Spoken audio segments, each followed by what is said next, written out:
பயன்படுத்தணும். அரைக்கீரையை வந்து குழந்தைக்கு எப்படி சமைத்து கொடுக்கணும்னா, நம்ம பெரியவங்களுக்கு மாதிரி அதை வந்து பொரியலாவோ கூட்டாவோ செய்யக்கூடாது. அரைக்கீரையை நல்லா கடைந்து, நல்ல மசிய கடைந்து, குழைவாக கடைந்ததுக்கப்புறம் நல்ல குருணை சாதத்தில் பிசைஞ்சு கொடுக்கறது தான் குழந்தைக்கு முதல்ல கொடுக்கும் பொழுது மிக எளிதாக ஜீரணமாகும். ஏன்னா கீரையில் வந்து குழந்தைகளுக்கு கொடுக்கும் பொழுது அதனுடைய நார்த்தன்மைகள் அதிகமாக இருக்கிறதுனால அதனுடைய ஜீரணத்துக்கு கொஞ்சம் சிரமம் ஏற்பட்டு வயிறு வலியினால் குழந்தை அழுறதோ இல்லைன்னா வந்து அஜீரணத்துவம் ஏற்படுறதோ அது மாதிரி நடந்துடக்கூடாது. அதனால மசியலாக நல்லா கடைந்து கொடுக்கறது தான் ரொம்ப சிறப்பாக இருக்கும்.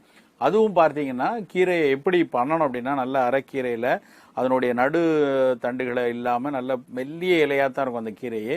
அதனுடைய இலைகளும் இந்த இலைக்காம்பில் ஒரு சிறு அளவு இருந்தால் தப்பு இல்லை.